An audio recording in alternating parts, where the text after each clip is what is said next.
373. The court has reviewed the motion for new trial filed by the defense on May 15th, along with the state's opposition filed on July 1st, and defendant's reply filed on July 22nd. Before getting to the motion itself, counsel, is there anything we should take up preliminarily? Mr. Garner. Yes, Your Honor. From the state, given the court has reviewed the filings, I think all parties are aware that HRE 606B is heavily implicated in this hearing. As we all know, this is an evidentiary hearing. I would like the court to either make a ruling or take argument about the scope of HRE 606B with regards to the proposed evidence in this case before any witnesses testify, if they are here, so that essentially we don't open that door to jurors talking about their mindset as they were deliberating. The rule is very hard and fast in the state's mind, and once you start the testimony about that, you've basically blown the barn doors wide open. So that's what I'd like to address before we call witnesses. Mr. Otake. Thank you, Your Honor. Our plan today was simply to call the prosecutor investigator just to confirm a couple of things, and none of which would dive into the jurors' mental processes or deliberative process, but just to confirm a few factual things. After that, we're not intending to call any jurors. We will be relying upon the recordings and the affidavit we submitted, and I think at that point we can have the 606 discussion. So I don't see why we would need to do that before we call the investigator, just to quickly establish a couple of things. But So defense at this point in time doesn't contemplate calling any jurors? well, and I will. At least at this point in time? Not at this point in time. And but after further, we're going to have a discussion this morning, I'm sure, about that. But that's not the intention at this point in time. How about you, Mr. Garner? Does the state intend to call any jurors at this point in time? No, Your Honor. The only witness the state has is present is Erwin Kili'ipuliole, the investigator from our office. This is, as I mentioned, an evidentiary hearing. The exhibits that were attached to defendant's motion do not automatically enter into evidence. They are required, foundation has to be laid, they have to be authenticated. So without any of that, frankly, Your Honor, I'm wondering what evidence there's going to be presented at all in this hearing. So I'd like to give the opportunity to Mr. Otake to present whatever evidence he wants in support of the motion. I understand that the application of Rule 606B is going to be of significant contention today. But if we're not calling any jurors, I think I'm comfortable waiting to actually flush out the details of 606B, especially if we're not having any jurors here today. Well, I do have an objection to the court admitting and considering the attachments as they have not been authenticated or any foundation laid. I understand. Anything else we should take up preliminarily? Just that the public prosecutor's role is to seek justice, not conviction. So if he wants to make a hyper-technical argument to block the court from considering clear statements made by the foreperson as you deal with this important motion, I guess that's his prerogative. But I think we can move forward as we planned, and if the court has further questions or if we need to take that issue up further, we can as we progress here this morning. Okay. Counsel, I appreciate your thoughts. With that in mind, any other preliminary matters we should take up? Not preliminary, Your Honor. Thank you. Nothing else from the state. Then, Mr. Otake, it's the defendant's motion. It appears that you have at least one witness you wish to present in support of the motion. We do, and that would be the prosecutor's investigator, Mr. Kili'ipuliole. But I think a little background on that is important, Your Honor. As you know, Your Honor set pretty detailed scheduling order in terms of briefing and whatnot. And so we filed our motion on May 15th of 2026. We included in there an affidavit from the foreperson. And of course, that was with Your Honor's explicit permission that we could speak to the jurors further. Following that, the it appears, well, we now know that the prosecutor's investigator went out and interviewed the foreperson who submitted the affidavit on June 5th, 2026. Then their opposition was filed on July 1st, 2026, which would have been, 26 days later. And at the time they filed their opposition, they referenced that the investigator tried to talk to the foreperson, but they said something about how 26 days later, the investigator's report was not concluded, and therefore they did not include any reference to what exactly transpired in their opposition, even though the interview was 25 days earlier. Then on the next day, July 2nd, 26 days later, the prosecutor's investigator did complete their report day after the opposition was due, and then that report was then later turned over to us, I believe, if I'm not mistaken, after our reply was due. So that's just the background as to why we have to call him today. Had the report been generated, less than 25 days after the interview and given to us prior to our reply, we could have included this in the reply, but due to the timing of it, that's why we have to proceed this way. But it's a relatively short questioning, Your Honor, just to establish a couple of things. So it won't take long. I'm not going to preclude your ability to present evidence, Mr. Otake. No, I understand. I'm just letting you know the context of why we have to do it. Thank you. So with that being said, we call Mr. Erwin Keli'i Pule'ole to the stand.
You do solemnly swear or affirm that the testimony about to give shall be the truth, the whole truth, and nothing but the truth? Yes. Thank you. You can have a seat. Counsel, I'm sorry, I should have mentioned this earlier. When you're examining witnesses and when you're addressing the court, because we don't have a live microphone, we ask that you make sure that you are projecting into a microphone, meaning that microphone is in front of you. You can be at counsel's table or up at the podium, your choice. Thank Please you, Your Honor. proceed. Good morning, sir. Could you please state your full name for the record? Yes, Erwin Keli'i Pule'ole. Sir, are you an investigator with the Honolulu City and County Prosecutor's Office? Yes, sir. How long have you held that position? 4 years. I want to ask you about what appears to be an assignment you were given related to this case. At some point, were you asked to try to locate and interview the foreperson from the jury in this case? Yes, sir. Do you recall when you were asked to do that? I believe it was June 1st. June 1st. Yes. Are you aware that our motion was filed on May 15th that included an affidavit from the foreperson? Are you aware of that? I'm not aware of the date it was filed. Okay. But you're aware that there was an affidavit attached to our motion from the foreperson, yes? Yes, sir.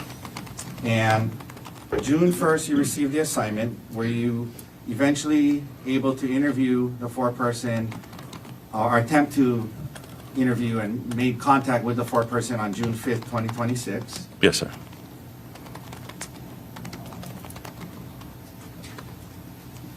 Now, is it typically your practice to submit and document a report shortly after you interview somebody? The document, yes. Your report in this case is dated July 2nd, 2026, correct? Sorry. Yes, correct. And it's essentially roughly 2 pages long, correct? Yes, sir. It describes the history of you're trying to contact the foreperson, correct? Yes, sir.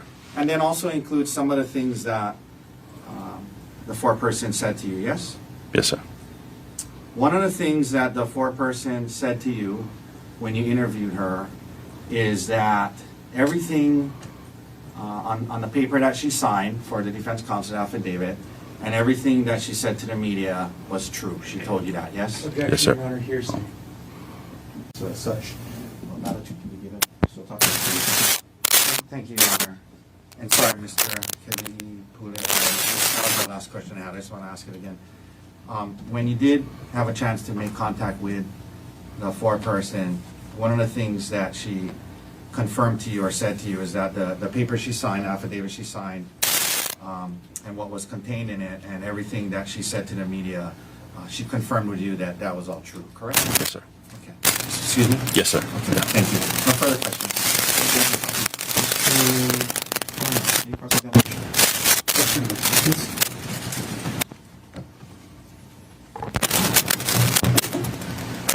Mr. Konig. Now, you were originally assigned to try and speak with Ms. Atkins on June 1st, 2026. Is that right? Yes. How did you initially make contact with her? I attempted to call. I got her on the phone on June 1st. She said I explained to her the whole situation of me trying to set up an interview with her. She said she'll have to talk to her supervisor and call me back by the next day to Couple confirm. clarifying questions. When you said you called her on the phone, what phone did you call her on? I called the district court's bailiff office phone Is number. this a personal phone or a business phone or what? Work phone, I believe. So you didn't call like her home phone number or cell phone? No, sir. And when you just said you were talking to her to set up an interview, was your assignment to actually interview her yourself, or was it to set up a time for her to sit down for an interview? It was to set up a time we could interview. Yeah. So on that week of June 1st through June 5th, you weren't actually trying to get a statement from Ms. Atkins, is that fair? Yeah, no, sir. And when you called her initially on June 1st, you were able to speak to somebody who identified themselves as Makalapua Atkins on the phone, is that right? Yes, sir. And during that call, she suggested Friday, June 5th as a date to potentially have that sit-down interview, is that right? Yes, sir. But she also stated that she wanted to talk to her supervisor beforehand. Yes, sir. And then she told you that she would call you back when she confirmed that she was ready to meet with you. Is that right? Yes, yeah. Did she ever call you back? No, no, sir. Did you ever try to call her back? I attempted to call twice. And did you again try to continue to call the bailiff's office at the Honolulu District Court? Yes. So again, you're not going after her cell phone or her home phone or anything like that? No, sir. So when you weren't able to contact her by phone again, did you actually make contact with Ms. Atkins in person on June 5th? Yes, sir. Can you explain how that happened? So I walked over to District Court. Our office is right across the street where I work. I went to go look for Miss Atkins or her supervisor, who was identified as Jerry through these phone calls. I was able to locate her supervisor, Jerry, and he escorted me to speak with Miss Atkins. And where did you end up meeting with Ms. Atkins? I believe it was on the 3rd floor in the hallway area by the elevators. Was anybody else present as you met with Ms. Atkins at that time? Yes, the supervisor, Jerry. And again, the purpose of this meeting was not to actually interview her on that day, it was to set up a future interview, is that right? Yes, sir. Did you explain that that was the purpose to Ms. Atkins? Yes, sir. And she responded to you that she didn't want to talk to anybody from the prosecutor's office. Yes, she didn't feel comfortable. And she was visibly upset when you talked to her, right? Yes, sir. Her demeanor was... Emotional. Crying. Ms. Atkins also, during that time, told you some things about her statements to the media, right? Yes. She told you that she didn't want to talk to the media, isn't that right? Yes, sir. She also told you that she was ordered by the judge to speak to the media. Is that correct? Yes, sir. She told you that she was ordered by the judge to speak to the media. Yes, sir. How many times did she say that?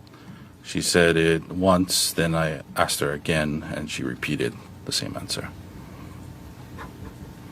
She also told you that she didn't want to be the foreperson, is that right? Yes. And she told you that people had been contacting her and her family on social media, is that right? Yes, sir. And that people had been showing up at her job. Yes, sir.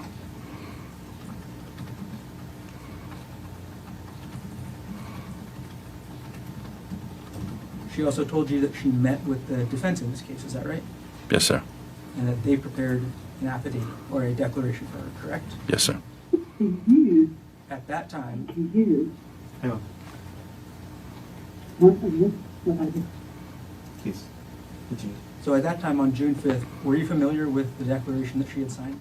I wasn't familiar with any details about that declaration. So you hadn't actually read it yourself? No, sir.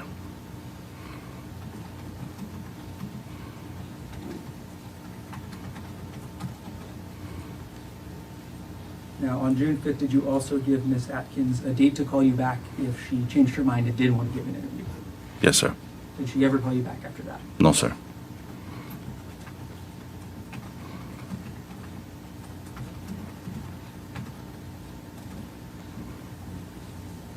Thank you. No further questions. Oh, I'm sorry. I do have. Go ahead. I'm sorry. So initially, you completed. Sorry.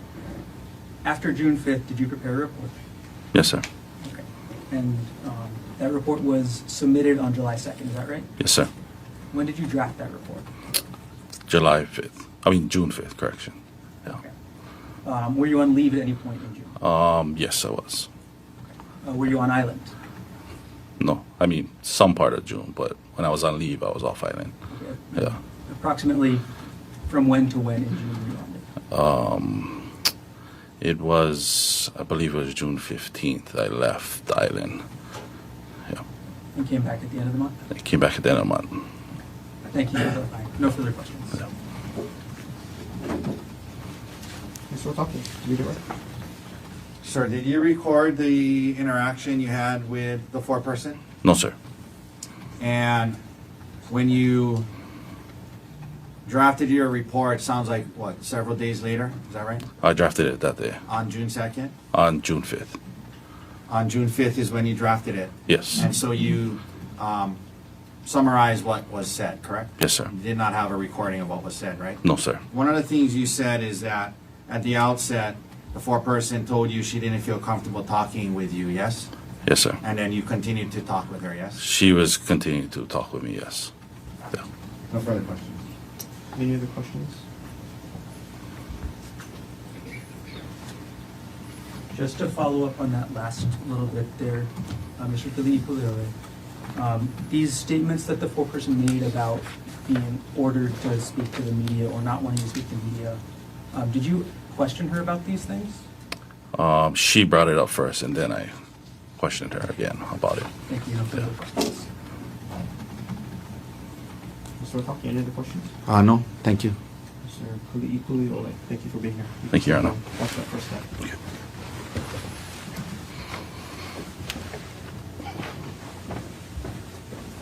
Mr. Otake, does the defense wish to present any other witnesses at this point in time?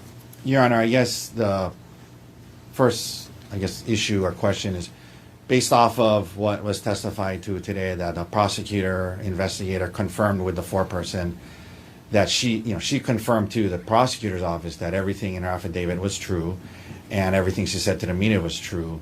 Based off of that, we would like to admit into evidence her affidavit and all of the exhibits attached to her motion. And the reason, as I discussed at the bench, I think is worth stating here on the record.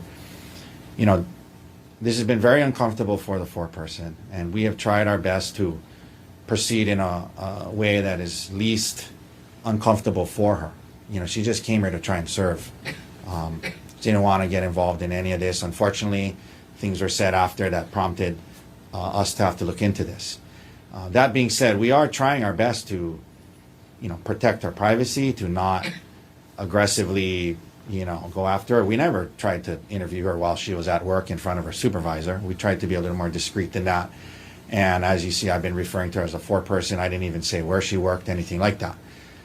For that reason, as she indicated to the investigator, as you know, this case has generated, national attention and I can tell you she's not the only one getting awful emails. Our firm has gotten countless awful emails because this was allowed to be broadcast nationally. Nevertheless, we're trying to do our job, but also be respectful of a juror. And that's why the issue isn't, did she say these things? We know she did. She told the prosecutor's investigator that she did. It's recorded on the media, so we know she said that. The issue is, does 606 allow you to consider it? And if so, what is the impact of that? So I'd ask the court to accept these things into evidence, and maybe a hyper-technical application of the rules, maybe it's an issue. I would first ask the prosecutors to stipulate that they can come into evidence. I mean, they know she said these things, so I don't know why they'd want to try and block it through a hyper-technical application of the rules that would further make a juror who's just trying to serve be incredibly uncomfortable. And then we can argue about what the import of it is. But so for those reasons, I'm asking the court to accept the affidavit and the exhibits into evidence, and whatever you decide to do with it thereafter is we're going to talk about that. But so I guess that's a long way of saying, when you ask me if I have further evidence, it depends. Further witnesses, it depends on how you rule on this request. Thank you. Mr. Garner, with respect to the admission of what has been marked for identification and attached to the defendant's motion as exhibits A, B, and C. I have a bit of a record to make with the rest of each of these. So I'll start with Exhibit A. Exhibit A is a TikTok video that is cut so that the question being asked of the foreperson is removed. There's text overlaid. We don't know, as far as I couldn't find the full version of this interview anywhere after looking for it. It's incomplete. We do believe that, and I'm not being hyper-technical here, Your Honor, the requirement to authenticate evidence, the requirement for foundation is foundational. It's not hyper-technical. This is something that you learn in your first year of law school. That if you want to enter evidence, you need to lay a proper foundation. The evidence needs to be authenticated. So I do have objections to all three of these videos coming in. Exhibit A is especially problematic, being that it's cut. Exhibit B and C do appear to be more full conversations between media representatives and two of the jurors. Exhibit D is as I think I said in my memorandum, a printout or a screenshot of a YouTube video of a comment from the YouTube video. There's no authentication as to who made this statement, no indication of its reliability. It's frankly an anonymous internet comment, so it's not admissible for that reason as well. All of this evidence, and like I said, there is a burden that is on the defense in any motion for new trial. They have to present evidence and make a prima facie case that the new trial is warranted. So ignoring that all, admitting this evidence is very problematic to the state. Lastly, the 606B issue applies very heavily to all three discs of the interviews. They are very clearly the jurors talking about their internal deliberative processes. So this evidence will be barred under 606B as well. I have a question for you on that point, Mr. Garner. 606B bars the use of the evidence for decision-making purposes. That would be the state's argument, I understand that. But what about the making of the record? If, for example, the court denies the motion and it's appealed, shouldn't the appellate court know what's there, what the court actually kept out? Well, it's already in the record being attached to the memorandum. That's the circular way to put it, isn't it? Right? So yes, it already is in the record, and I'm sure the court has already had a chance to review all the exhibits that were attached to the memorandum, as well as any court would do with anything that's submitted to a memo. So maybe the point is more academic. That being said, it does still bar the admission of these for this hearing. I'll just add that 606 is not a permissive rule, Your Honor. The court may not enter these into evidence. I understand. So if it's part of the record already, in the end, I mean, the elephant in the room that we're all going to have to discuss is the application of Rule 606. But the exhibits that are attached gives us the basis on which to ground the argument and give us a reason to talk about 606B. Yes, but I don't entirely agree. One of the cases that I cited in my memorandum was State v. Kim.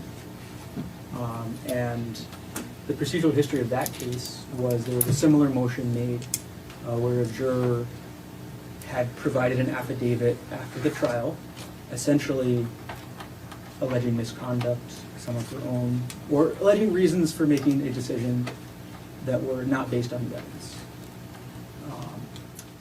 In State v. Kim, the trial court, ruling on that motion, denied the request for an evidentiary hearing at all.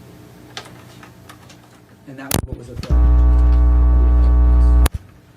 So I don't think it's necessary to admit these in this case. Frankly, although we've already had evidence, I don't think it was necessary to have an evidentiary hearing in this case at all. Understood. Thank you. Mr. Otake, the court takes under advisement your request to admit what has been marked for identification as defendants exhibits A, B, C, and D.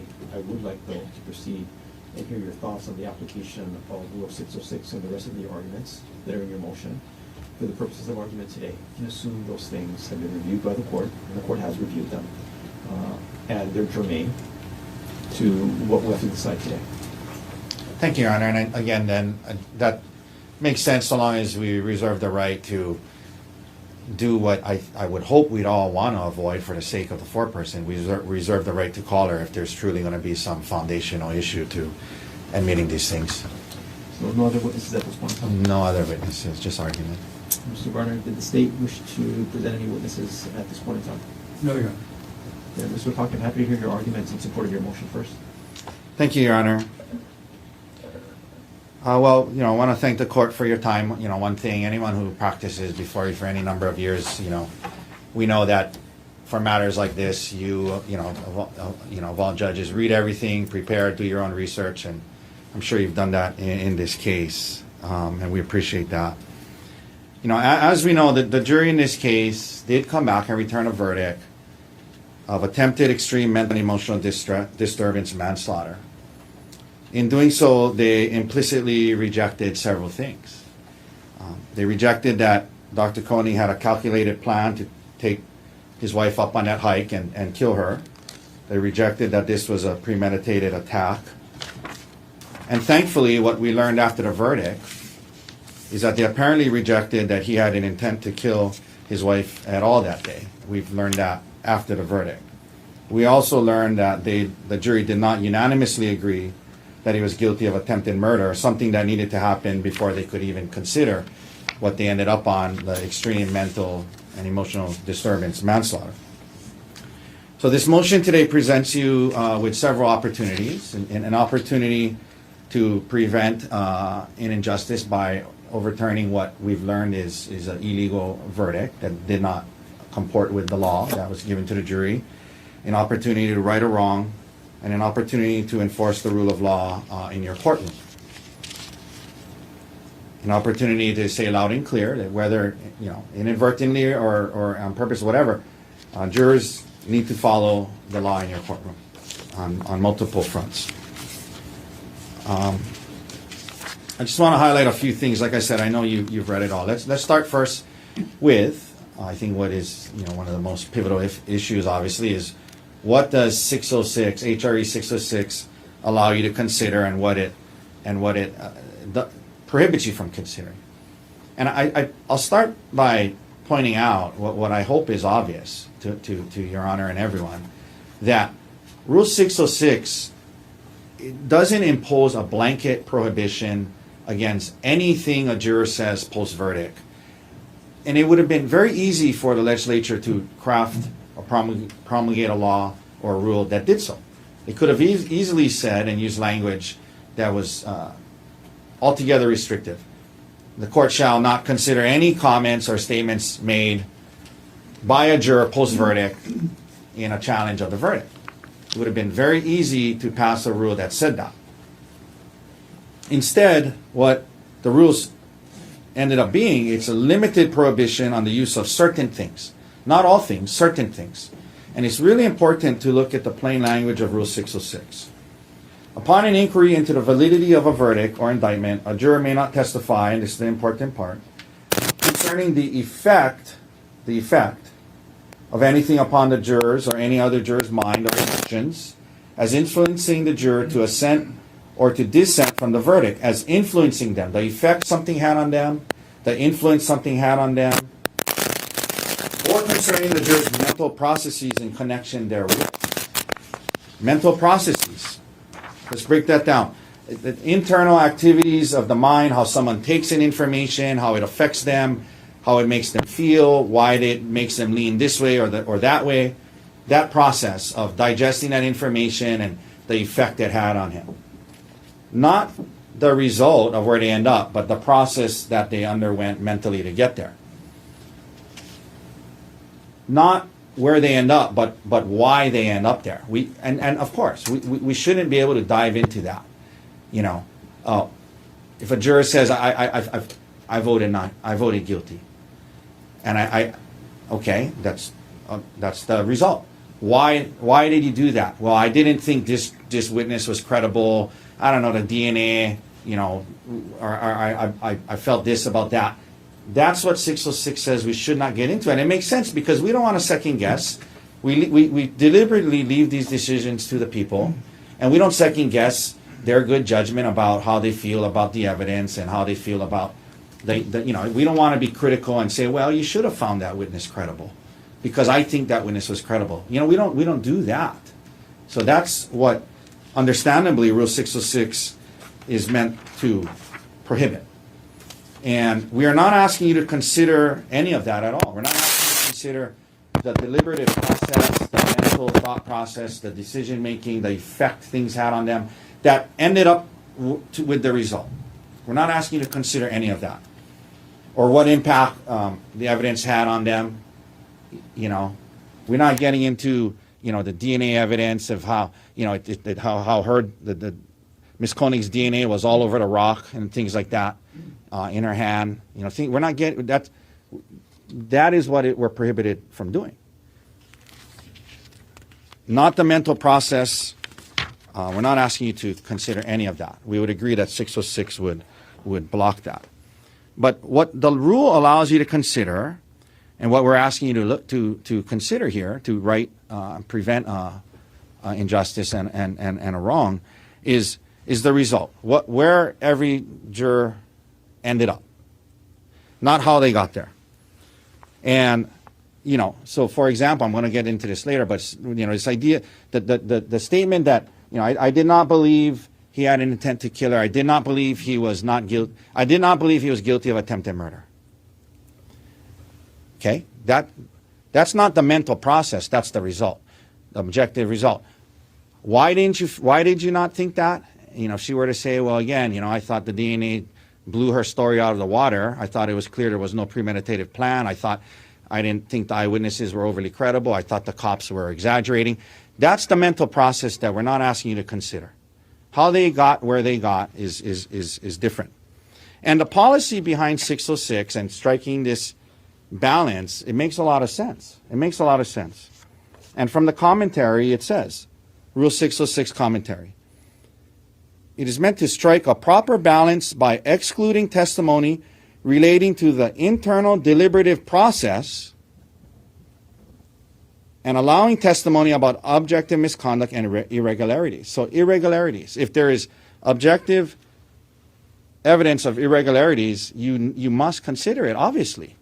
Because if not, then we're letting this rule of evidence trump everything we know about the Constitution and due process and the right to a fair trial.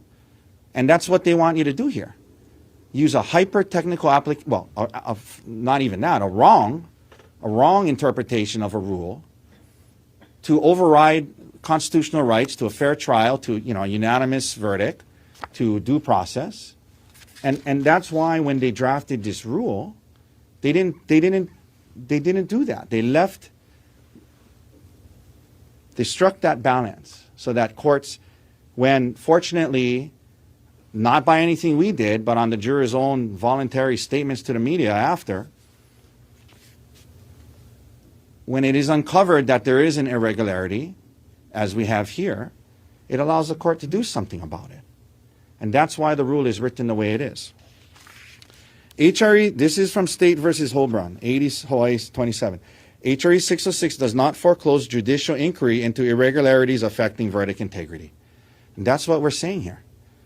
And you, to interpret the rule the way they're interpreting it, or asking you to interpret it, would render it unconstitutional. We all know that rules can't trump the Constitution. But you don't need to do that. You interpret it the way the plain language says, and it can all work together. Then okay, we apply the rule the way it's meant to be applied, and we apply the Constitution the way the Constitution is meant to be applied. And that's the thing. I guess if when the rule says you cannot consider their mental processes and everything I just mentioned, what do they think that means if it blocks what we're asking you to consider? If it blocks what we're asking you to consider, then that doesn't mean anything. That means you can't consider anything. And so clearly the rule allows you to consider some things.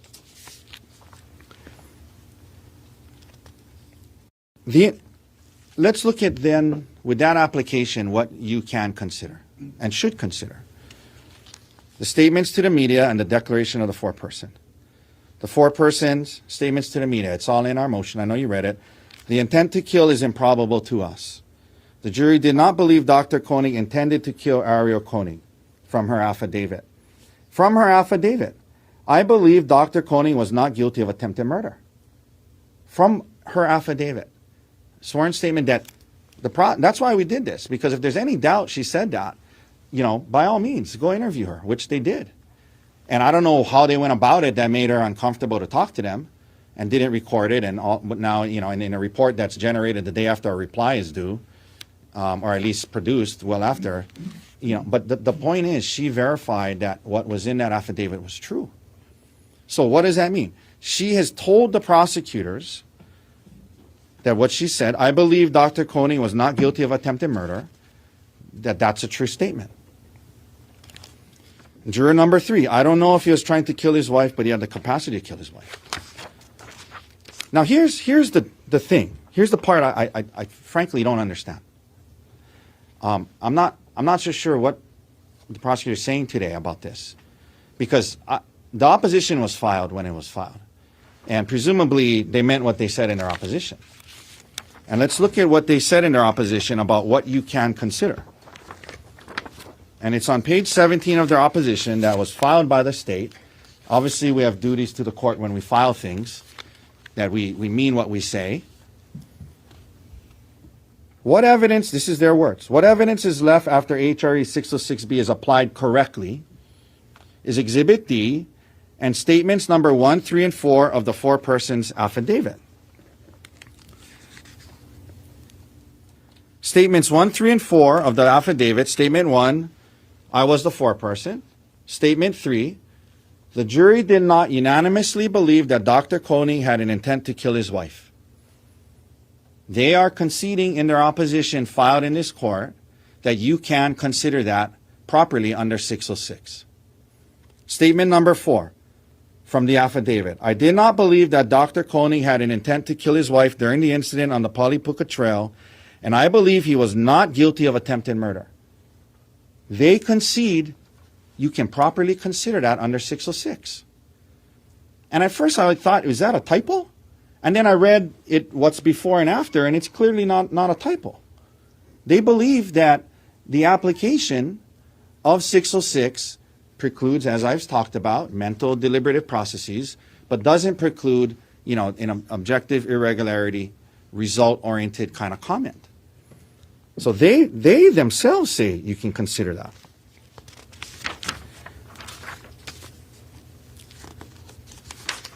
So, let's summarize then with what they concede, what can and be properly considered, even by their own admission. Again, the intent to kill is improbable. Did not know if he had an intent to kill. Jury was not unanimous as the intent to kill. And a foreperson believed she believed he was not guilty of attempted murder. So, if you can consider, and because you can't consider all of that, the verdict just cannot stand. It just can't. It's undisputed how your instructions worked and how the law worked. Nobody, I think, is disputing that. There must have been a unanimous agreement to guilty on attempted murder before they could even consider extreme mental emotional distress manslaughter. We all know that. We all know that. We have a juror saying, I didn't believe he was guilty of attempted murder. I didn't believe he had an intent to kill her.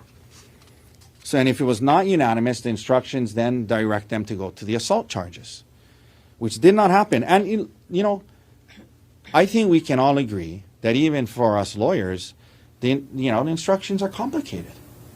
So I'm not faulting the jurors. I mean, they're human, they're trying their best, but mistakes happen. Misunderstandings happen. And that's not a failure of the system. What's a failure of the system is when we learn about that if we don't take steps to correct it. And that's the way the law works. And if there is an irregularity, there is an irregularity and a fatal flaw in the verdict because it was not a unanimous verdict, and they did not follow the law the way it was given to them.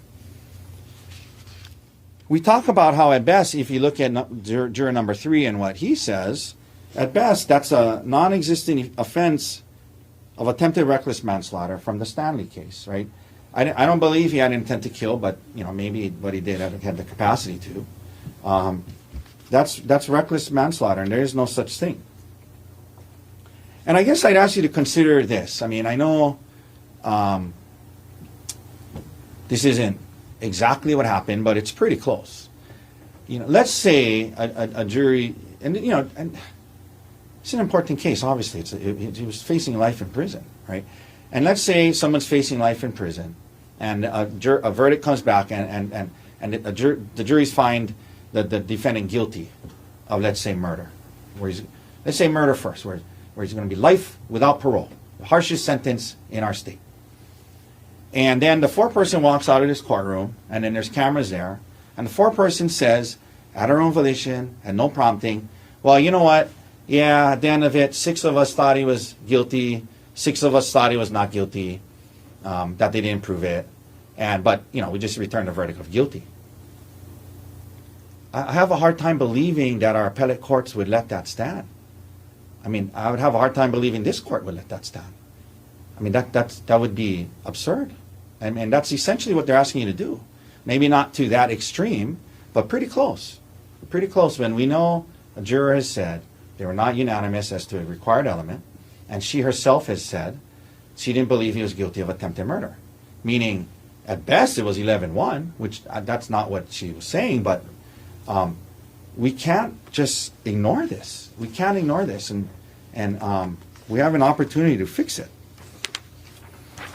Just to address some of the prosecutor's arguments, we're not invading the power of the jury to act independently. I'm not sure what they mean by that, but we're not. That's the part, the independence of being able to think through things, consider evidence this way, give credibility, weight that way. Yeah, that's their independent right. What they don't have a right to do is not follow the law. That's different than invading their power to act independently. We're not invading jury secrecy. They came out and she said what she said. When you allowed us to talk to her, she said what she said.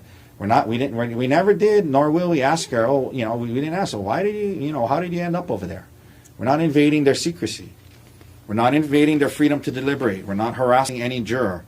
All of these statements were made freely at their own will. So, I mean, that was the gist of a lot of their opposition, is these policy reasons behind this. We're not violating that.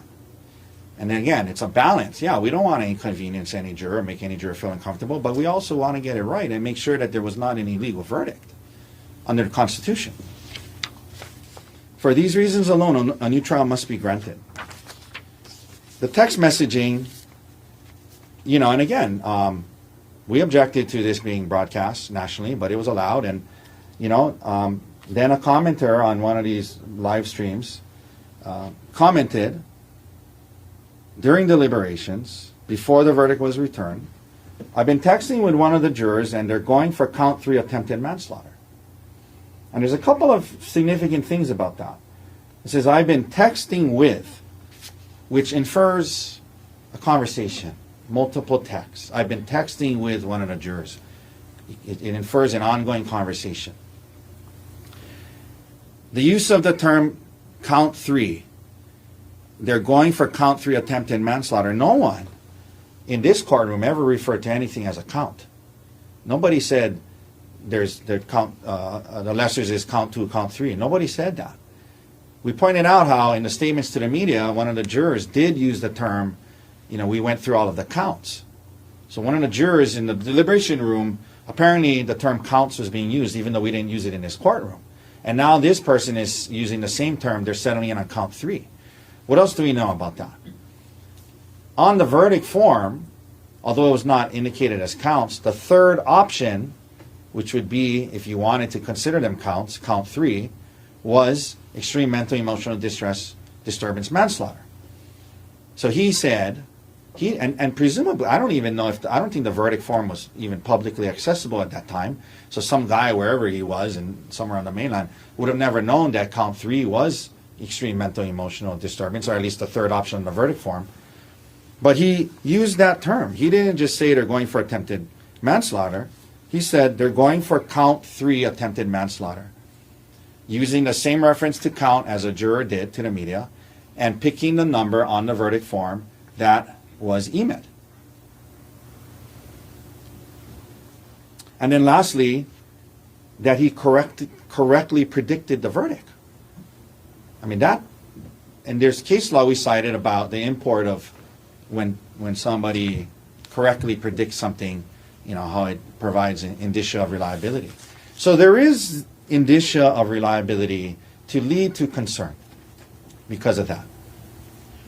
And I don't believe it is something where we can say, maybe it was just this or maybe it was just that. Remmer versus the United States, the United States Supreme Court case. Private communications with jurors during trial concerning matters before the jury are presumptively prejudicial. Presumptively prejudicial. And the burden rests heavily upon the government to establish harmlessness. That's our United States Supreme Court. Our Supreme Court, 76 Hawaii 172, State versus Voritani. Once a defendant makes a prima facie showing that an improper influence may have affected the jury, prejudice is presumed. Prejudice is presumed. And the state must establish beyond a reasonable doubt that this misconduct did not affect the defendant's substantial rights. From what we've submitted and the arguments we've made and the inference and the indicia of reliability related to count 3, accurately predicting it, the timing of it all, we've made a prima facie showing. Burden shifts to the state to establish beyond a reasonable doubt that it did not happen or did not affect his substantial rights. What did the state do to meet this burden? Nothing. Nothing. It doesn't appear they went and, you just saw they have investigators that work for them full time. Probably many of them. And that's why we put the burden on the government, because they're the ones with the resources. They're law enforcement officers with the right to subpoena things, to get search warrants, to interview witnesses. If they believe there was tampering with a juror, that could be a crime. They could, call people to the grand jury. There's any number of things they can do to meet this heavy burden of trying to show beyond a reasonable doubt that my client's rights were not affected. They did none of that. Call your investigator. Tell us what you did to figure this out, because I would assume you'd want to figure this out. I'd assume you'd want to know, in your role of seeking justice, not just convictions, did this happen? This is concerning. We should look into this. It's not only our burden, but it's our ethical duty to if there was misconduct here, we want to know. What did they do? Nothing. I don't think they wanted to know. I think they were afraid of what they would have learned. So prima facie showing has been made, and they have done nothing to meet their burden to establish beyond a reasonable doubt that this misconduct did not affect my client's rights. Prejudice is presumed. We don't need to show harm. Prejudice is presumed. State versus Furatani. Remner versus United States. Presumptively prejudicial.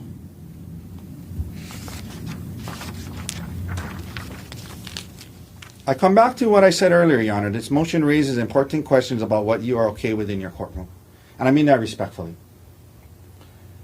Do the jurors have to follow the instructions?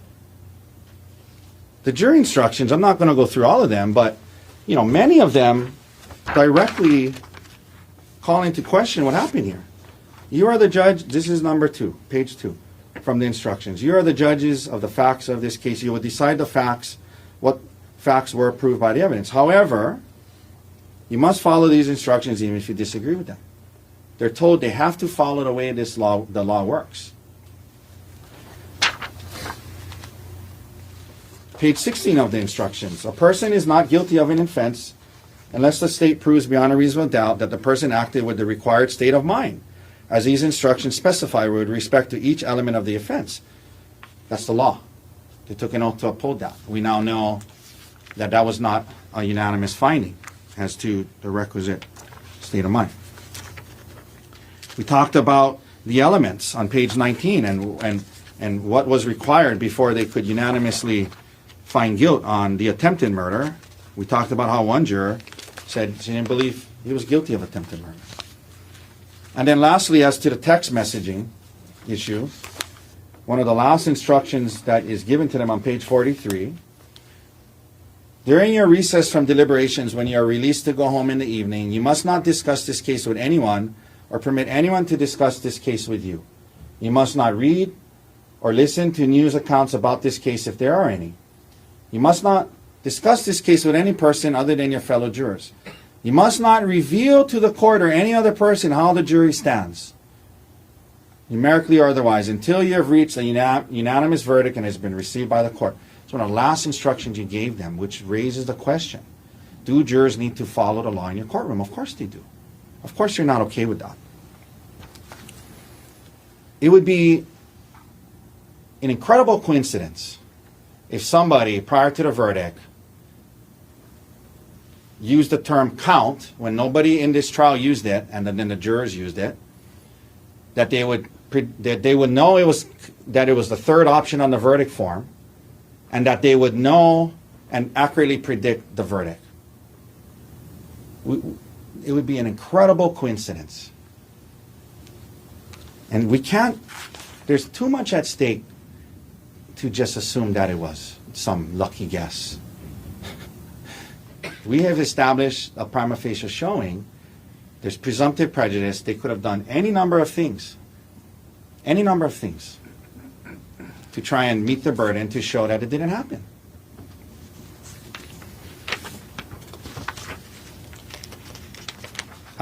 In closing, Your Honor, I'll say this. I'll be the first to admit, this is not ideal. I get it. I don't envy you being in this position. It's not ideal. It's not any of our faults. It's not your fault, surely. You ran a great trial. When I say it's not ideal, I mean this was a long time-consuming trial, resource-consuming trial, energy-consuming trial. And at the end of it all, for this to happen, nobody wants that. It's not ideal. But these things happen. It's a human system. Jurors are human. I'm not faulting them. It's in terms of the application of the law and the way it flows, if you find this, you go here, if you find that, it's confusing. Jurors are human. And again, I'll just say it again. The error that occurred here on the part of the jurors, inadvertently or advertently, it's not a failure of the system or a failure of how you ran this trial. This trial was run, that was not the issue. But allowing a verdict to stand. Issues later on. Yeah, well, I'm just, I but understand. I but appreciate that. but I'm just saying, like logistically, I'm obviously we disagree on certain legal issues. I'm just saying logistically, it was run well, and I'm just saying sometimes these things happen despite our best efforts. But allowing the verdict to stand with clear evidence that it was reached in error, and not taking this opportunity to correct it, that would be a failure, and that would be wrong. So we ask that you do the right thing and grant a new trial. If 606 and the language that is used there, this is exactly the situation. This is why the balance was struck when they drafted that rule, was to be able to take action when there are irregularities like this. And we cannot be dismissive of what was said and what we know about the texting. We can't. We have to err on the side of constitutional rights here, and it's all it is. It's just a new trial. We're not it's all it is. So we appreciate your time, and we're asking that you grant our motion. Mr. Otake, I appreciate the work that you put into the motion as well as the arguments today. If you don't mind indulging me, though, I just have a couple of questions as is usual in this court. So for the purpose of this discussion, the statements that you've been referencing, let's talk about that. It's an interesting way that was posed to these jurors, okay? And they come back thinking or stating that the defendant didn't intend to kill his wife. I mean, that's the crux of it, right? Did you think the defendant tried to kill his wife? No. And that's where we are today, essentially. If they were to be asked that question, and they would answer yes, the verdict is attempted murder, right? Attempted murder in the second degree.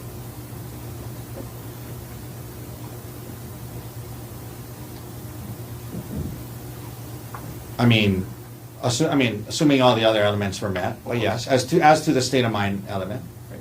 So they're asked the question, do you think the defendant tried to kill his wife?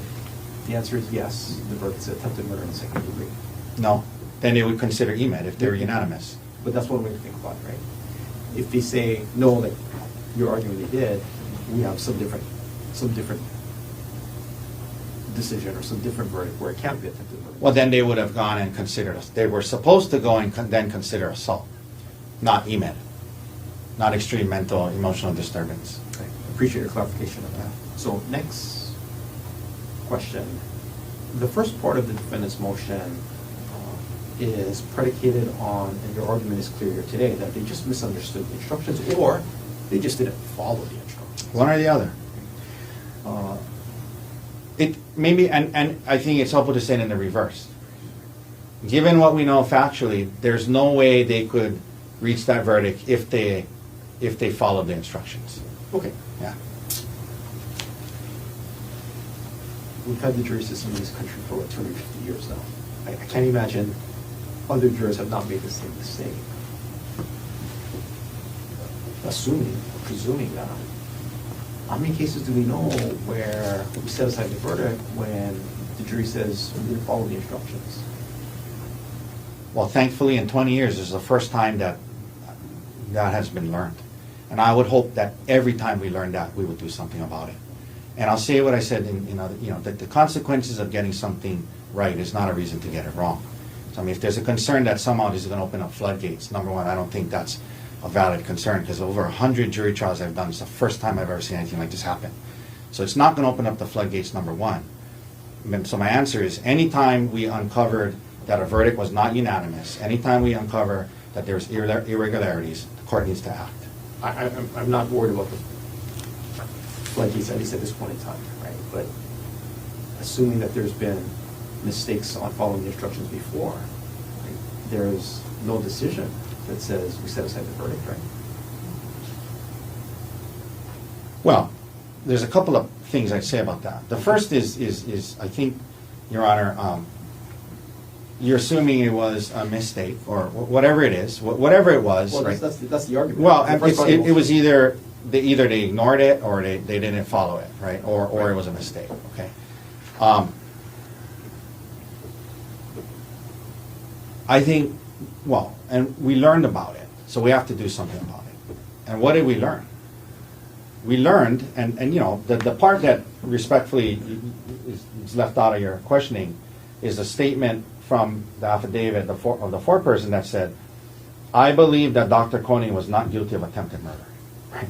Your Honor, with objection, that is not what it says. In the affidavit? It's not. Okay, I'll read it. I'll clarify what I mean by that. Well, let me read it. Number 4 Let me is all read in the it. past tense, Your Honor. Let me read it. If I'm going to be accused of misstating something. Declaration of the foreperson, I'm trying to be respectful to her. Number 4, the statement they said is allowed into evidence. I did not believe that Dr. Konig had an intent to kill his wife during the incident on the Pali Puka Trail, and I believe he was not guilty of attempted murder. I think what I just said, she said, was I believe Dr. Konig was not guilty of attempted murder. So I was just pointing out that that is a statement that was you know, I know you didn't mean to, but the point is we know that, we have that. And I understand, I think I understand your question is does the law tell us what to do with that? I mean, the law tells us that when there's irregularities in a verdict and we learn of the irregularities to a point where it's, you know, in this case affecting his right to a unanimous verdict, which is just fundamental, we have to do something about it.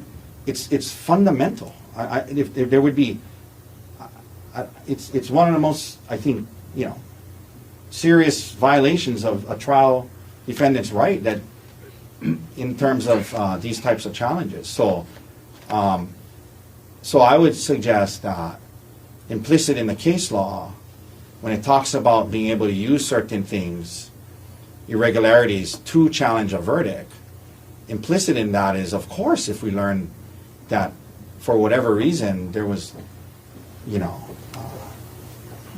either deliberate or not, the laws were not followed, when something is so serious as a unanimous verdict and an element, that it would have to lead to the verdict being set aside. Well, my question was, I understand the argument. Yeah. My question was slightly different. Right, assuming the defendant's argument is right, that they didn't follow the instructions or they ignored it or whatever the case may be, they didn't understand it. This can't be the first jury that has done that. And I can't be the first judge that is tasked with making this unpleasant decision. I'm just wondering what other judges did. We don't know, right?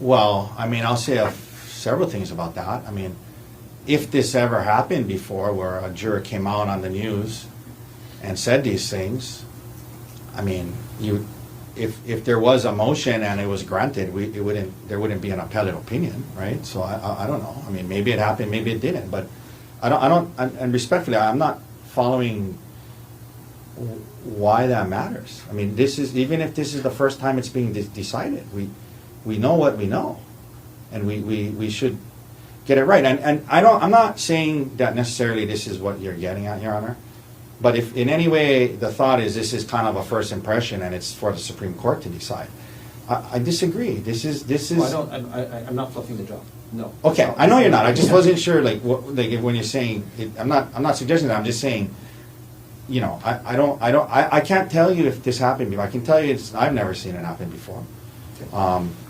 So to answer your question, I don't know. I can't tell you if it has or hasn't, but I can say if it did happen and a judge did the right thing and there wasn't an appeal, we wouldn't know. I don't see that as a reason to, you know, if we know what we know, and if we're not going to set aside a verdict after learning it was not unanimous, then I don't know when we would. And so, and anyway, No, I appreciate Yeah. you giving thought and consideration to Yeah, these questions. no, thank you for the question. Thank you, Mr. Otake. Mr. Garner, state's opposition. Your Honor, respectfully, I'll take a stab at answering the question you just asked Mr. Otake. There is a large body of case law where similar situations have happened. I have outlined all of these cases in my memorandum. I started with case law in Hawaii. I moved into the Ninth Circuit, and I went to other jurisdictions.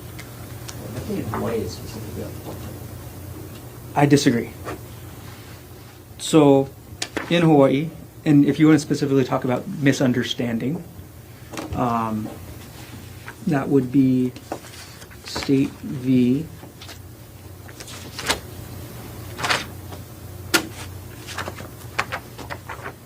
State v. Laeta. I'm sorry, Steve, what? State v. Laeta. It's on page 11 of my memorandum.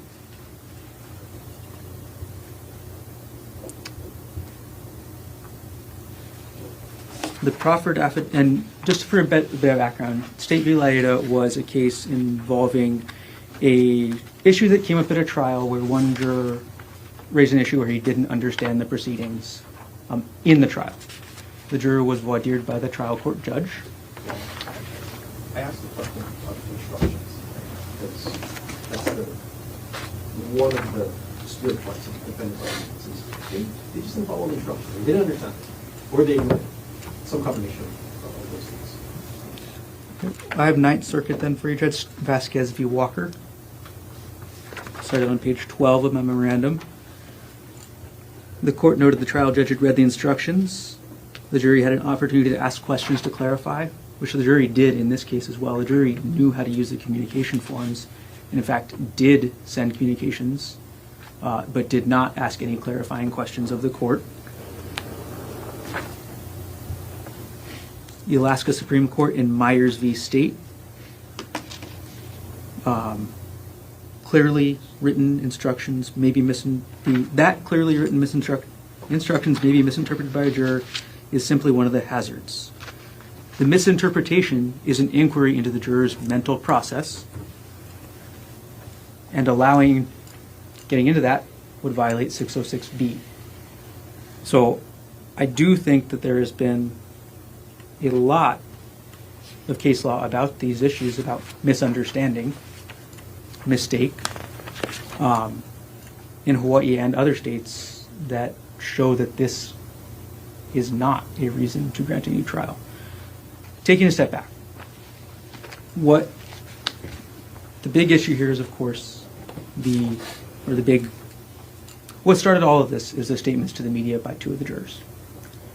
In those statements, the jurors are asked to explain how they reached their verdict in this case. There could not be a more heavy indication that what they're talking about is their mental process in coming to their verdict. Now, one of the exhibits was cut off for the question. The second exhibit, involving the foreperson, she was directly asked, how did you get to manslaughter, or why manslaughter? And that's when she started to explain. So these statements are directly the jurors sharing their mental processes. This is not an objective misconduct. This is not anything other than clearly violating Rule 606B. And I don't know how to put it more clearly than what's actually in front of the court. I do want to point out that defense, in their reply memorandum, also stated that their motion is predicated on this inadmissible evidence. Dr. Konig relies only on the portion of their statements that identified the jury's determination underlying the verdict. It's on page 7. The statements underlying the verdict. The reasons for how they got to the verdict. That's what we're talking about here. All of this comes from those statements. Taking a minute to talk about the application of 606B. I did do a application of 606B in my memorandum, and I did indicate which proffered evidence that would potentially, or that the court could consider under 606B. I want to be clear, though, when I say that statements 3 and 4 can be considered by the court, statement number 4 is all in the past tense, despite being misstated as a present sense statement by the juror, by the foreperson. We don't know when the foreperson believed or didn't believe this, based on the affidavit that the defense prepared for her. It's completely unclear. So I don't have enough information to tell you whether this violates 606B or not, because I don't know if this is in deliberations, if it's sometime before deliberations, if it's a statement for a state of mind she had after deliberations. The information is just not contained in this statement. If the statement is applied as her mental state during deliberations, then it would be inadmissible. But I can't. Then it would be inadmissible. Okay. But I can't say that because I can't assign anything further than what is actually written on the paper. And the foreperson is not here to testify as well. Not here to face cross-examination about the circumstances of this. Not here to face cross-examination about who prepared this for her, whether she understood it, whether she had legal representation, what statements were made to her in the process of signing this. All these questions have been unanswered by the defense failing to present this witness, and more. So when I say that the court can consider this, yes, you can. It just has no relevance to the court's determination because there's no time assigned to it. With regards to statement number 3, the jury did not unanimously believe that Dr. Konig had an intent to kill his wife. Again, there's no time. There's no time element to what this statement is. And there's also the issue of polling. The purpose of polling is to let jurors who have lingering doubts, that have a doubt later on or that have second thoughts. The purpose of the polling is to let them voice those. It's kind of a speak now or forever hold your peace kind of moment. And that happened in this case. And every juror said they agreed with the verdict as it was read. So, yes, you can consider statement number 3. It just doesn't have any effect because the jurors were polled under oath when they swore that oath to return a verdict according to the law and the evidence. They were polled. They all said they agreed.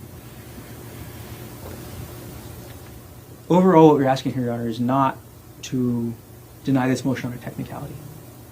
And that's the reason that I spent so much of my opposition going through the history of jury trials, the history of jury deliberation, jury secrecy, the history of all this stuff, because it's fundamental to the jury trial system that the jurors don't have their internal deliberative processes examined, brought up, testified to, cross-examined on. All of those things stymie the entire purpose of jury trials.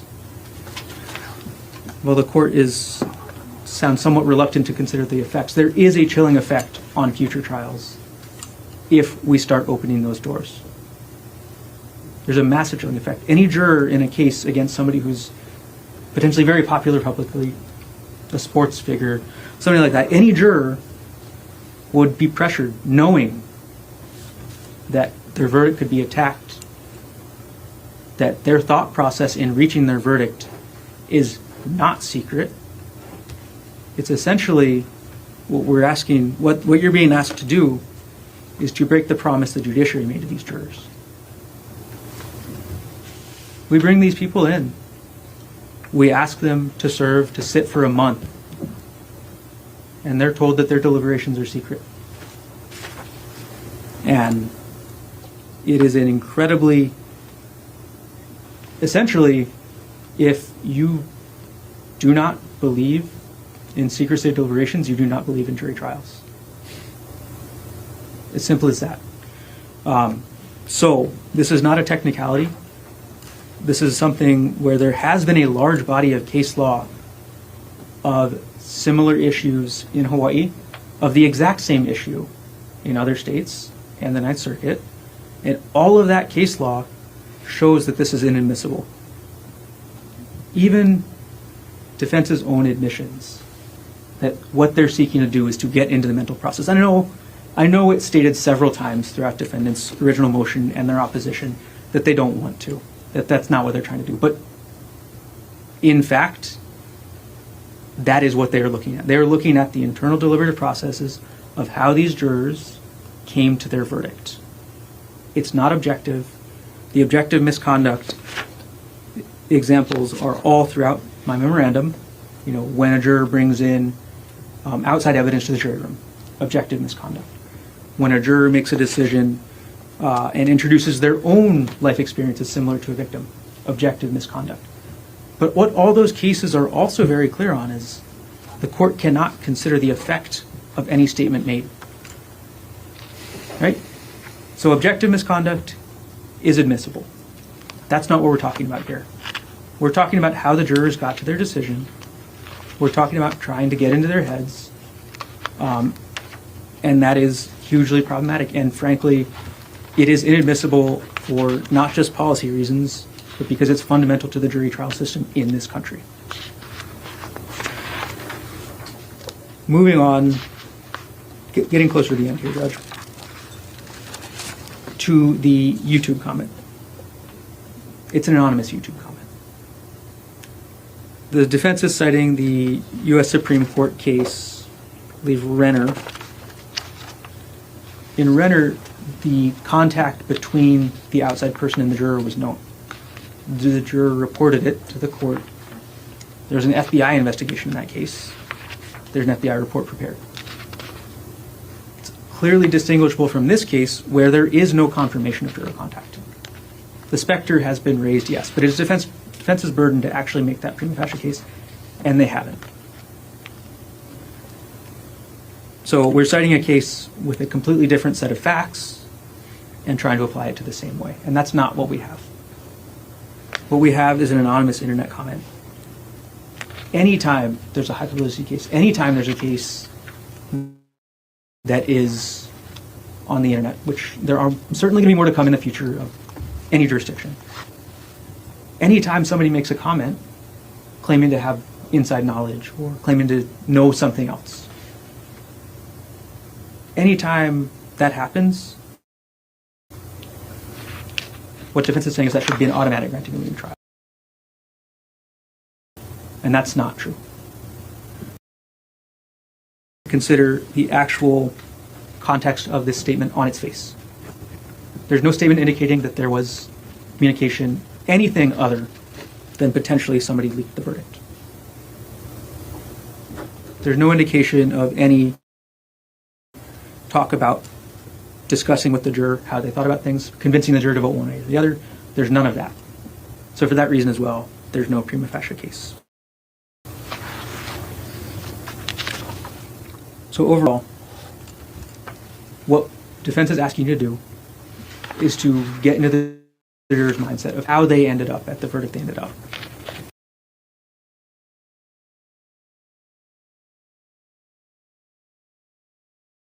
Fortunately, factually, it is. That's how these statements came about.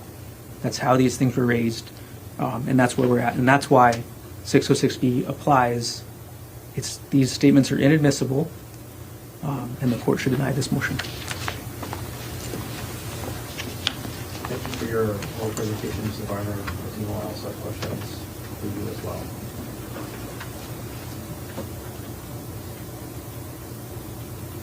If the court adopts the state's reading of the strict bar on admissibility of juror comments provided in 606B, Hawaii case law does, though, allow the piercing of that shield to determine if there was outside influence on the jury, meaning jurors can be asked whether or not outside influence affected the decision making.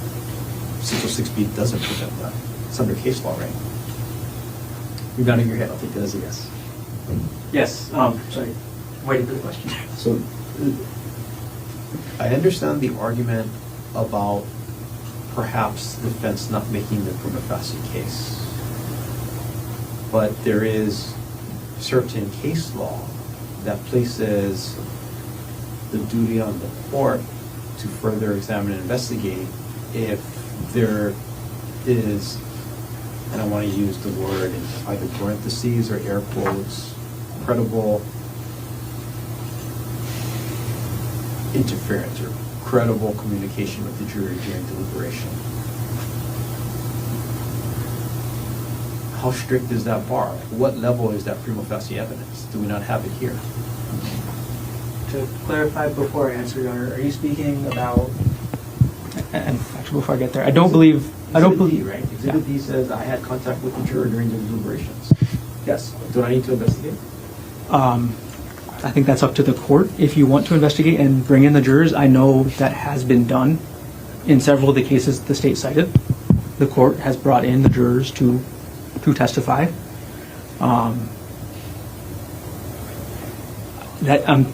The best I can say is that's unfortunately in the discretion of the court, but it is in your power. I didn't see anything in my research that said it's a requirement.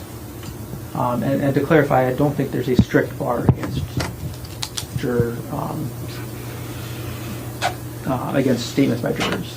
I think that I've set out very well that strict bar is only as to their mental processes, not as to objective misconduct. The case law is very clear. Objective misconduct is admissible. I understand that Hawaii case law says it's discretionary. But really, when we look at State versus Chin, isn't it urging the court in that direction? I did not brief State v. Chen for this motion, Your Honor, so I don't have that one in front of me.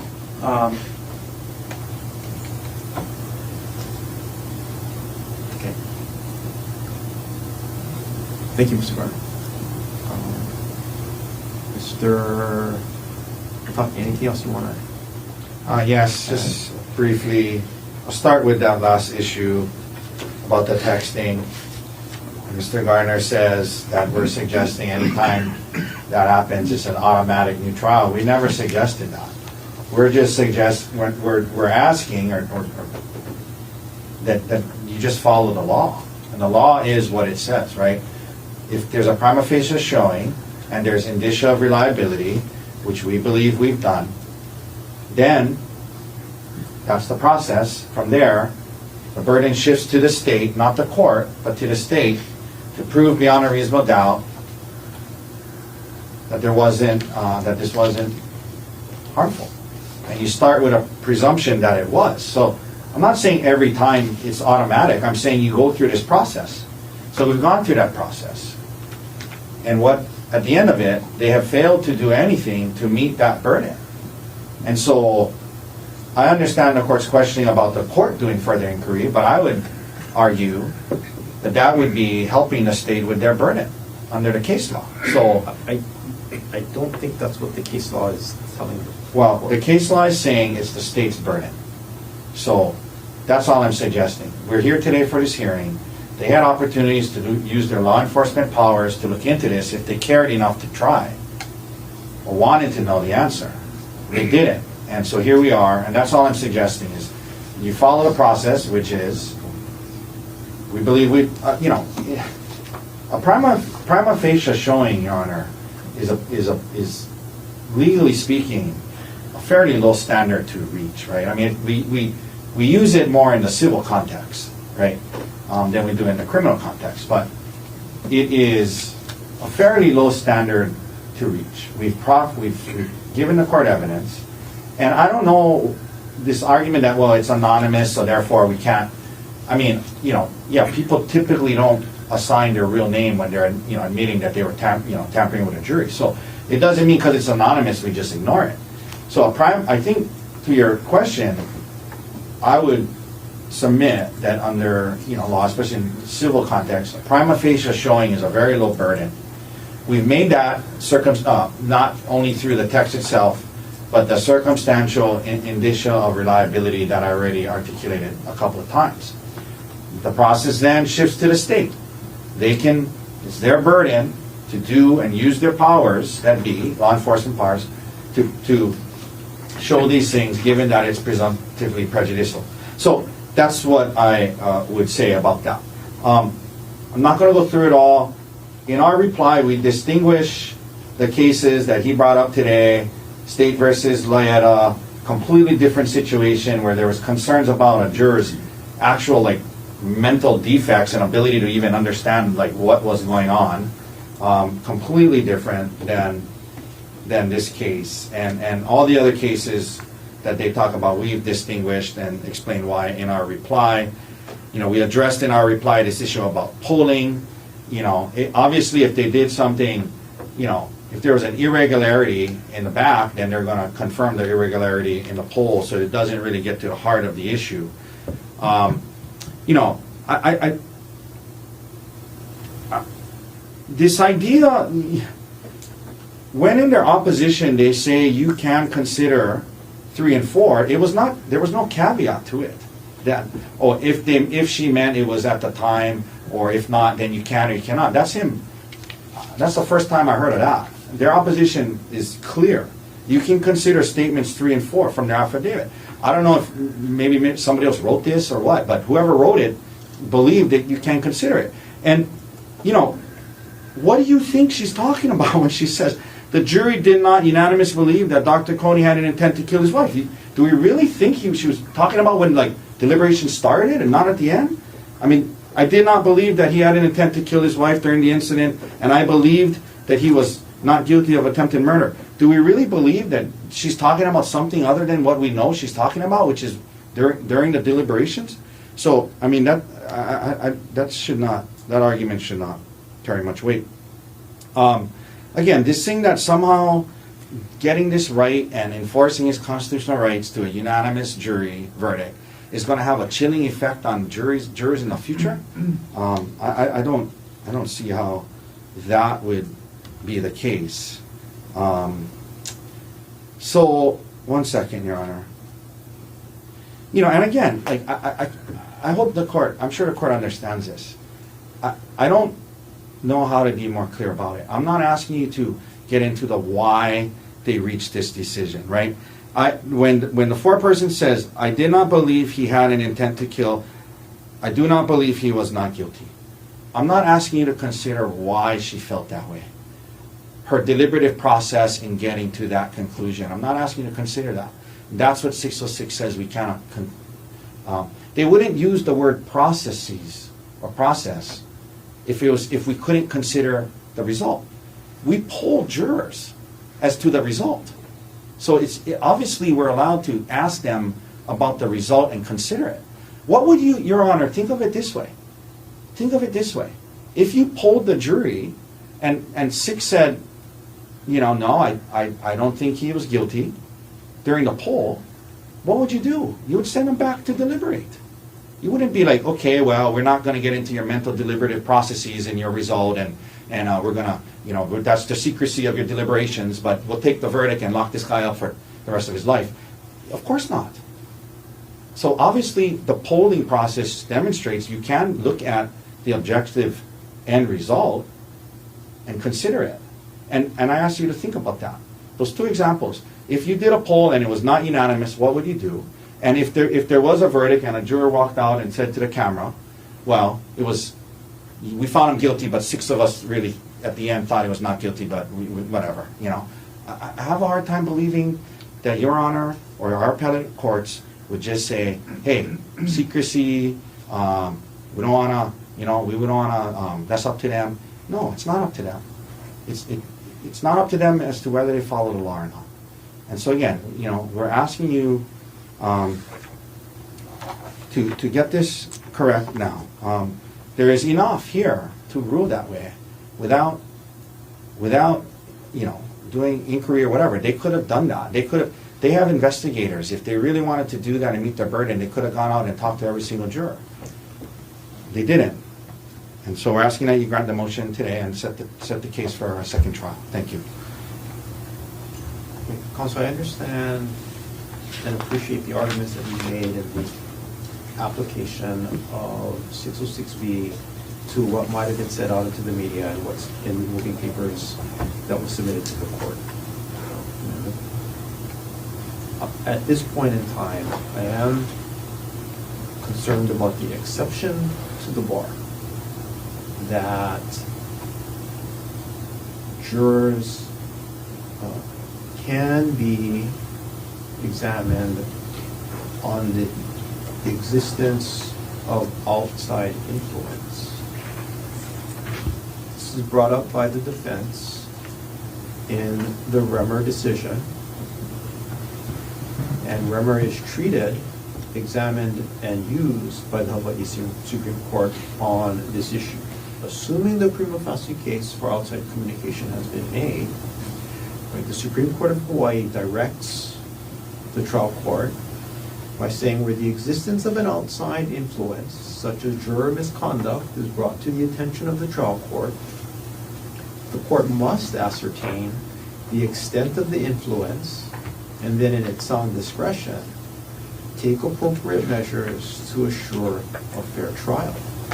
This is State v. Chin, 135 Hawaii, 437, page 439. It's a 2015 case, and it cites Remmer v. United States in its reasoning.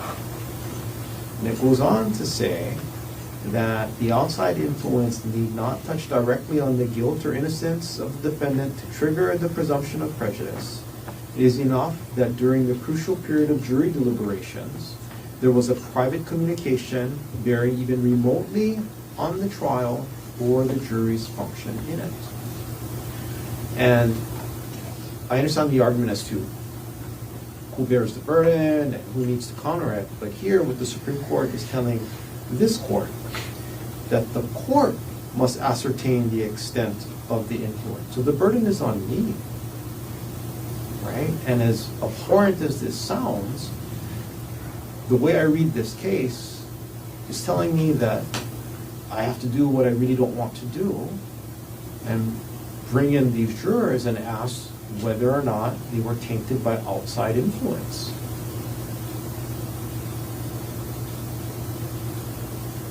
And as much as I don't want to do that, the case law is must.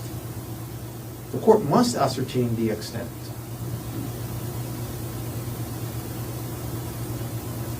So, counsel, as much as you might want to rule today, I think I have to do that. Does anybody object, or do you think I'm misreading the case? Our position, Your Honor, is there is enough here to grant the motion. If there's enough here to grant the motion without that inquiry, because we made a prima facie showing, and the state has not met its burden to overcome the presumptive prejudice. So there's enough here. It's not for Your Honor to go through this exercise to try and save the state's, the verdict. And I mean that respectfully. So here's what I mean. I would. There's enough here to grant it. There's enough here to grant it. If you were, you can grant it without further inquiry. I don't think you can deny it without further inquiry, but you can grant it without further inquiry. And here's the problem why it should be granted without further inquiry. Here's why it should be. We're here on, what is today, August 14th? This motion was filed on May 15th. Okay, the trial ended, I think, in April, right? So May, June, July. Well, here we are over 4 months later. So let me put the question slightly differently. What if I disagree with defendant's interpretation of 606B and the mental processes of the jury? Then you would still grant it as to the texting issue, following the cases that we cited. Well, Chin requires me, right, to ascertain the extent of influence, because just because there's contact doesn't mean that it's a bad verdict. Well, I would disagree. That goes against the cases that we cited that suggest that any outside contact is presumptively prejudicial. So we can't ignore that. We can't ignore that. So we're not starting on even footing here. We're starting on the presumption that it's prejudicial. And that's, again, State versus Furutani, 76 Hawaii 172. And the point, again, we would be ignoring that. And what do we do with the fact that the state has not met that burden and done anything? Well, let's step back. If we take for face value Exhibit D. There's contact, but we don't know if there's influence, right? And There was communication. And that's what the cases talk about. Communication with jurors are presumptively prejudicial. It doesn't say influence with jurors are presumptively prejudicial. And you cited, thankfully, some other cases that suggest that. We don't, it's not a harmless, hey, what'd you guys eat for lunch in the verdict room? It's presumptive, the contact, the communication itself is presumptively prejudicial. So that's what I would say about that. And I would, the other problem with what Your Honor is suggesting, which is why I'm suggesting there's enough there to just grant it now, is aside from, again, the uncomfortable nature of pulling these jurors back here 4 months later, I mean, I thought, I would suggest that it's probably unlikely that a juror is going to come in here under oath and admit to, not following the court's rules and laws, and I was texting with them, so, maybe they, at that point, who knows, maybe they're incriminating themselves too. So that's why there's enough here.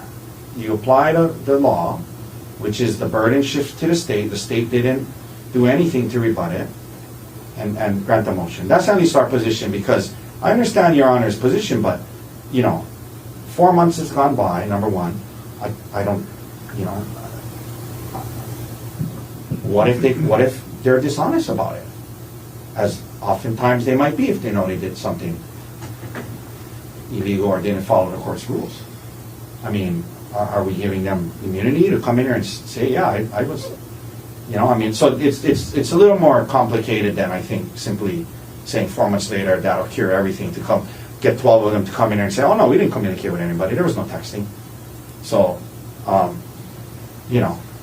that's kind of what I mean, right? And the state has resources. They say it's an anonymous posting, but there's a, whatever you call it, username, and I'm sure there's IP addresses and things like that the state, they had a, I forget his name, but they had a forensic IT guy testify for like a day during our trial. Maybe ask him to go look into it, right?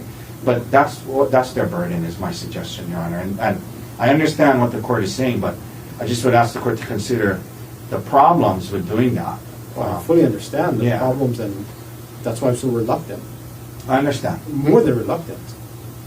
Which is why in a situation like this, given the time that's passed, applying the procedures that's laid out, I think that's the point, is we should avoid that exercise, and unless the state on their own had did that and provided you with evidence to overcome the presumption, then the motion should be granted, and we shouldn't engage in that process. That's at least our position. Thank you. Mr. Garner, do you want to be heard on that? I'll repeat that I don't think defense has made their prima facie case. You can't make a prima facie case for a statement made by a person without identifying the person. It's as simple as that. You can't make a prima facie case that something was said without a witness, without any sort of follow-up, without anything else. Anybody can say anything they want on the internet, Your Honor. It is the defense's burden to make that case before any burden shifts.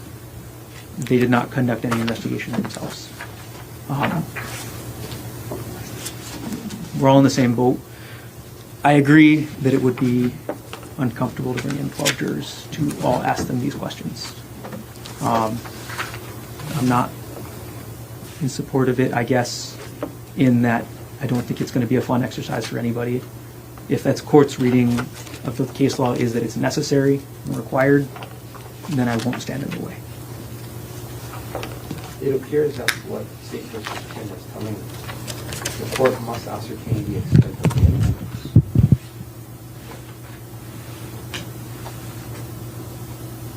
And then, in its sound discretion, take appropriate measures to assure a fair trial. It's almost as if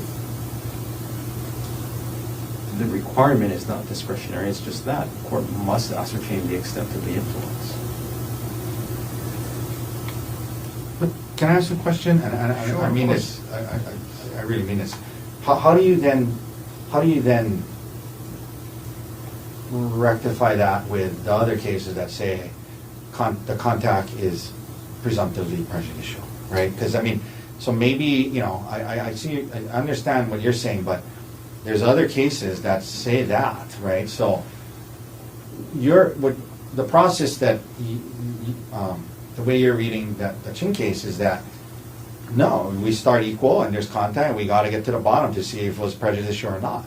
But there's other cases that direct us to presume that any contact is prejudicial. Here's my other problem, Mr. Otake. What if I don't think it's a real contact? I don't know. What if there was none? What if this blogger is just making it up? Well, then that's why they have the procedure where all we need to do is make a prima facie case and it's their job to prove otherwise. And again, like, so, I mean,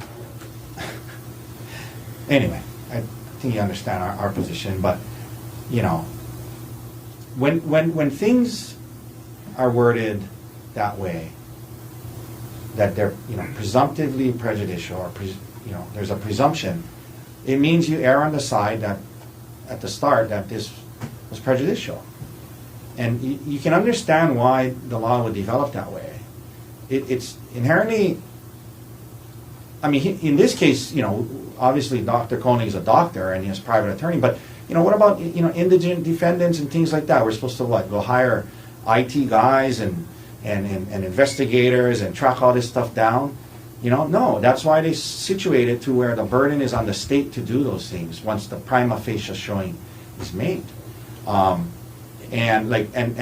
so for, you know, I would suggest that it is a low bar, as low as, you know, almost as low as, you know, I mean, if there's any, you know, anyway, it's a low bar, and I think we can turn to, you know, some language in our civil case law to help with understanding that. So anyway.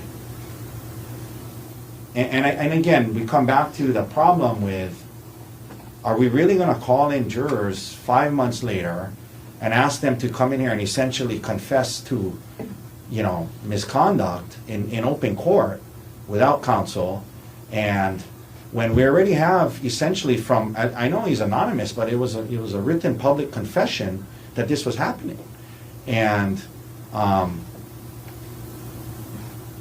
maybe the state should be ordered to dive in and investigate and figure out who that was.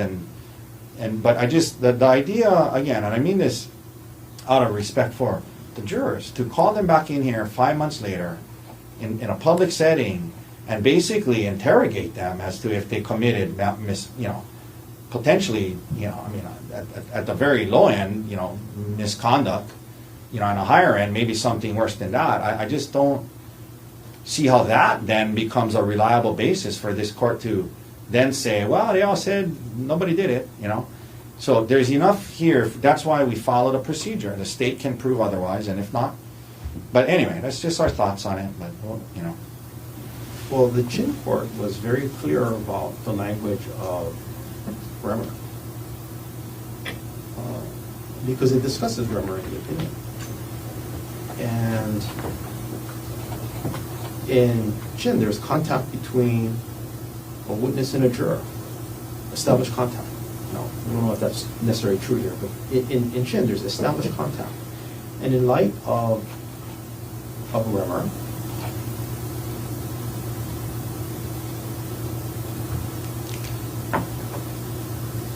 if there is a prima facie showing of misconduct, it says it required the court to ascertain the extent and effect of the improper influence. And there's a section of the opinion that talks about the court's duty to investigate.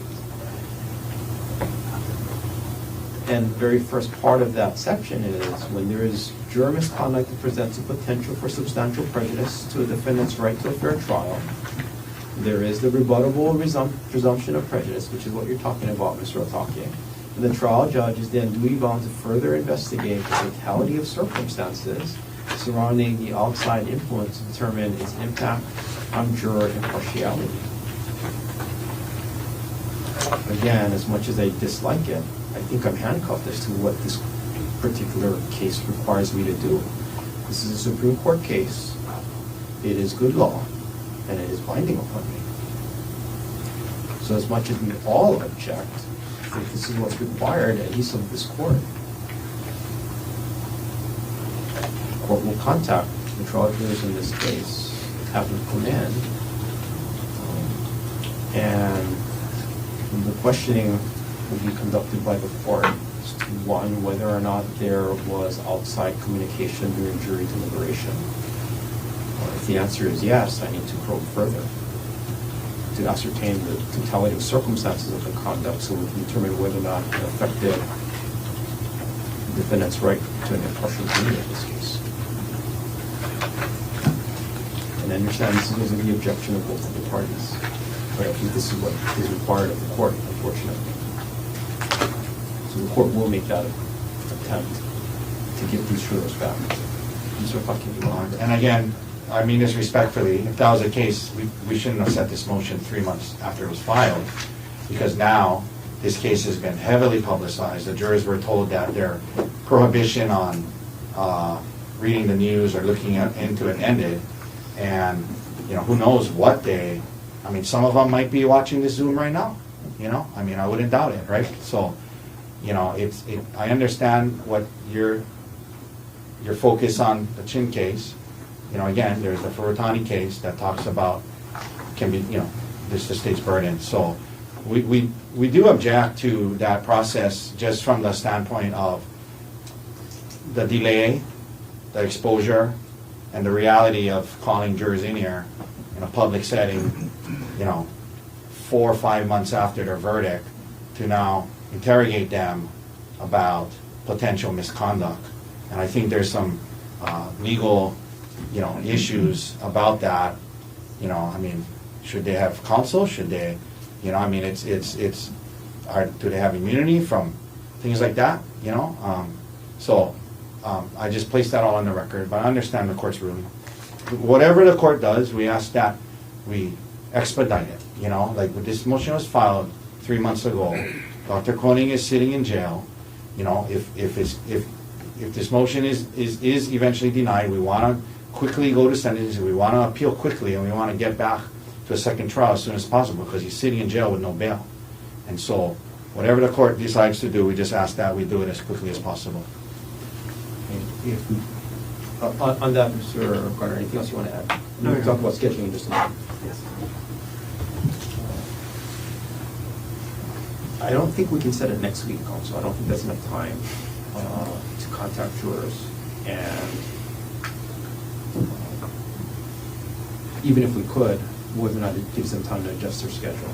The following week I'm in trial, so I can't do it then. But I can come back during the week of August 31st. Counsel, are you available? I am not. I start a civil trial August 31st in Judge Kimara's courtroom. How long is that trial going to be, Mr. Otake? Hopefully not more than a week and a half. What day I would is say it? 2 weeks to be safe. You're starting that Monday? I believe we're starting that Monday. There was there's a moving target as to what days we're off, and I think the last thing I heard is we might be going every day that week, but I'm not sure. I'm not sure. But I would, to be safe, I think it would go into the next week for sure. Your trial? Correct. The one that starts on the 31st.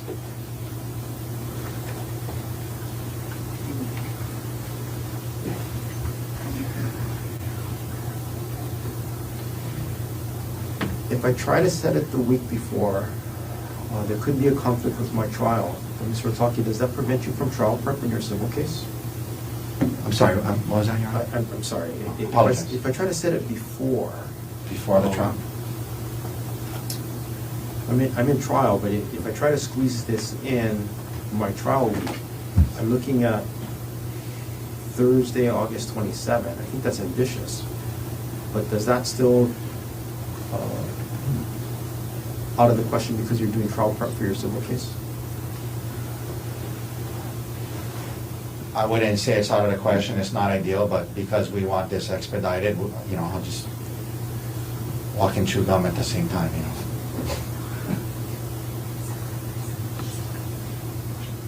The 25th, I cannot. No, this will be the 27th. 27th. The 25th, for sure, I'm picking a jury. Got it.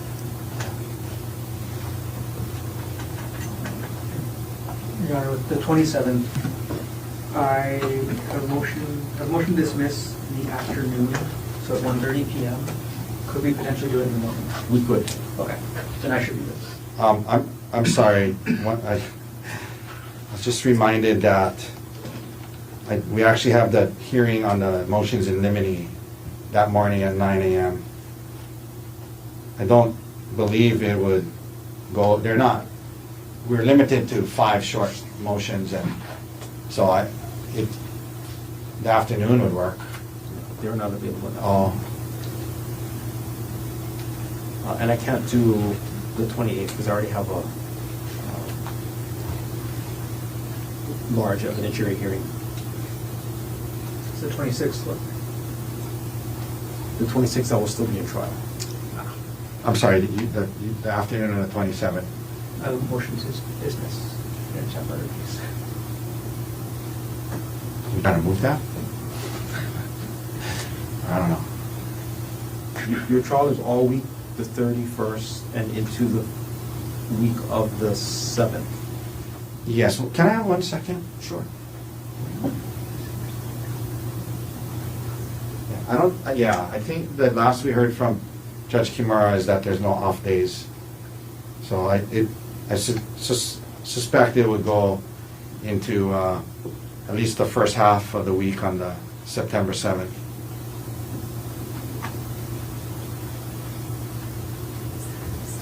Should we select the? September 7th is a holiday too, Judge. It is. I'm talking later on in the week, the Friday. Can we do that?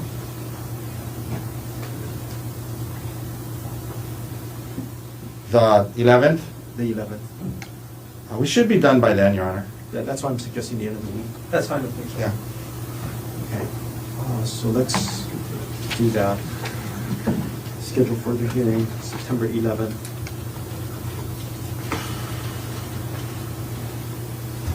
Council 9:30 in the morning.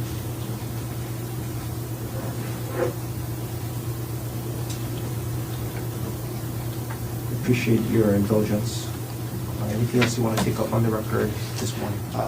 Yes, I would ask for the opportunity to provide briefing on the process or parameters of questioning the jurors, including potentially a request to do it under seal or in camera. And if we can possibly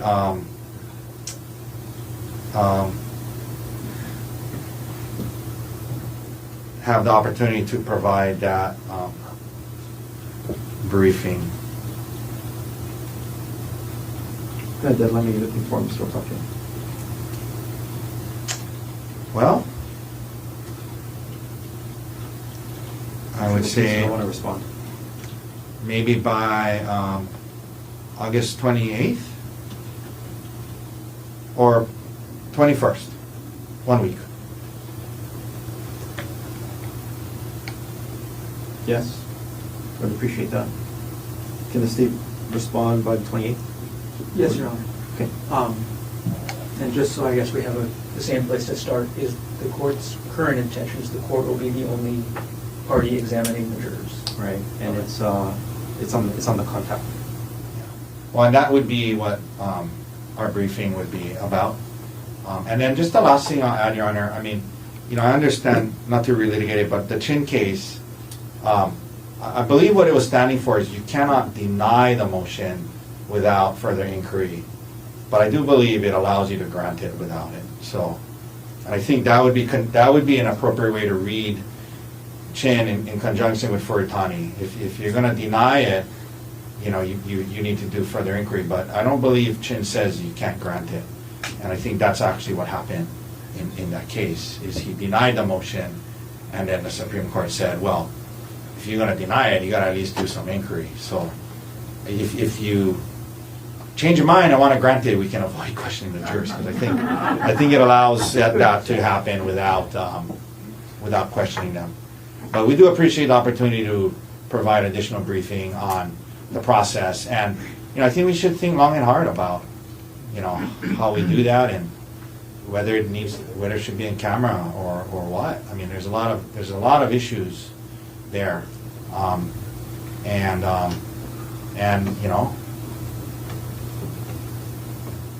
also, what is told to the jury about it. And I think there should be additional questions about whether they watched this hearing today, and whether they read the motions, or what they've seen since the trial. I mean, this is just a can of worms, but, we'll do our best to address that in the briefing.